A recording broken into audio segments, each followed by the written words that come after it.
Hi everyone, it's Melody here. I'm the real estate agent from Realty Mark in New Jersey. So today I want to talk about what to expect when selling a house.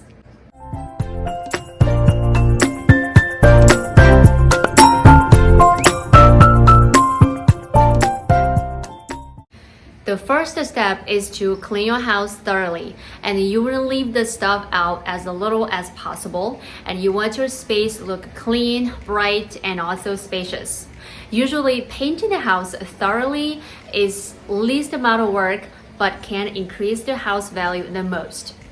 And when you paint the house, you don't want to use the color like pink and orange. You want to use like the very light color like gray or like or just purely white. Next step is to put your house on the market. Some of you may think that, okay, I want to save some commission. I'm gonna sell the house by myself. So some of you may choose to put on Zillow or Redfin, try to save the commission. However, the statistics actually show that the for sale by owners, the selling price is actually 26% lower than if the house is sold by the real estate agent, because the real estate agents have much more resources and they can put your house on MLS. It's simply exposed to much more buyers. Also, the real estate agents can work with their team. They can share their information with other real estate agents. Also could be like their own potential buyers. Another reason to hire a real estate agent is that selling a house is not easy. It's just simply so many steps and it's so much paperwork involved as well. By hiring a real estate agent, not only increase the chance to sell the highest possible price, but also saves you a lot of headache. You can simply just let the real estate agent handle all of this paperwork and then handle all this communication and negotiation also. Next step is house showing. During this part, either you or your real estate agent wanted to really emphasize the advantage of your house. For example, how safe the neighborhood is, and how good the school district is, or some part of your house are newly renovated, like new roof or new flooring. Step 4 is to receive and evaluate the offer. Some of you may say that, of course, the highest price is the best offer. That's, however, not always the case. So for example, the FHA loan buyers, they might offer really high price, but the process takes really longer and the appraisal is much more strict.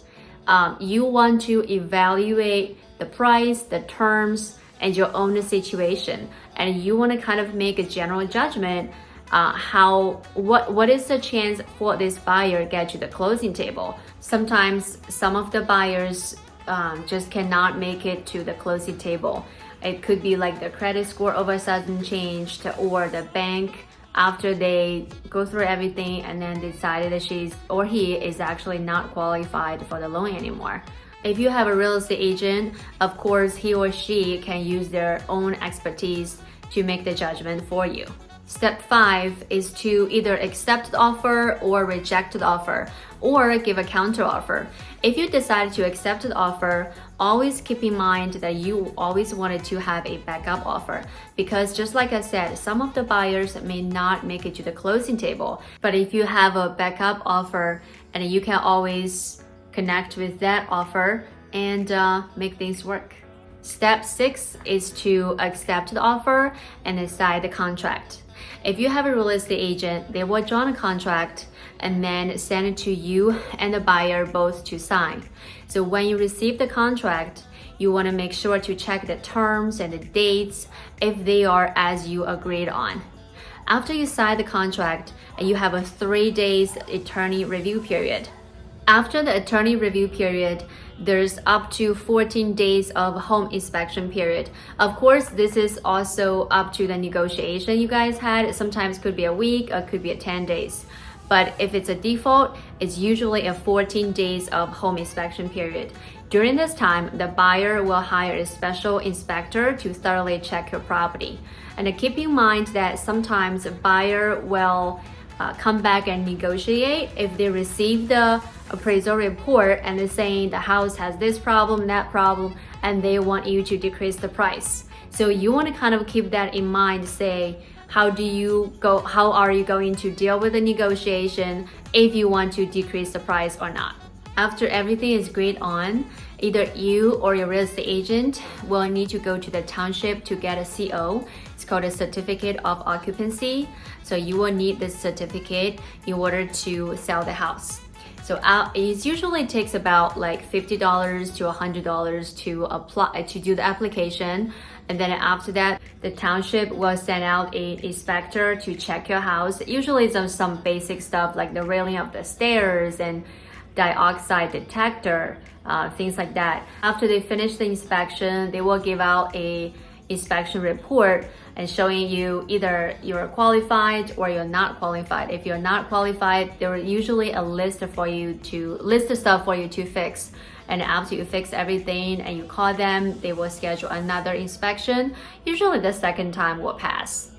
During this process, the bank will also send out an appraiser, go to a house, and then try to decide the value of your house. So the way they decide is usually based on the comps, the houses that are closed within the last 6 months. Also keep in mind that sometimes the appraisal price comes lower than the purchase price. At this time, that the buyer might come back say, okay, I cannot make up the difference. Would you mind decreasing the price?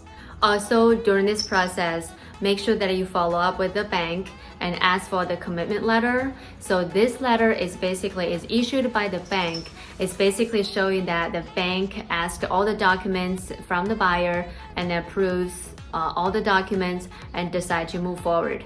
Usually it needs to be provided 7 days before the closing. So that means only after you receive the commitment letter, then the title company can schedule a closing date.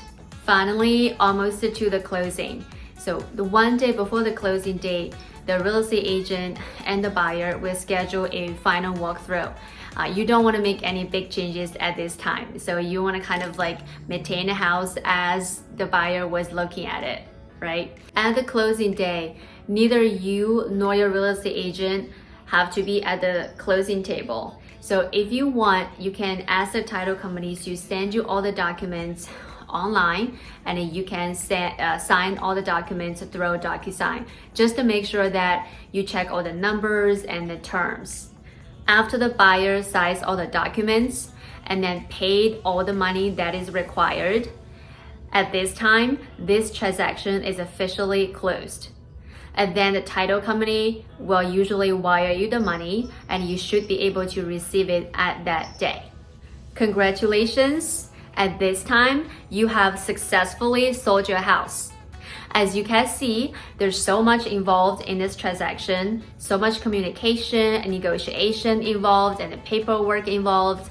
So if you hire a real estate agent, it will make your life so much easier. Alright guys, so that's all for today. I hope you like it. Remember to like it and subscribe. Also forward to whoever you think can use it as well. Alright guys, that's all for today. See you next time. Bye.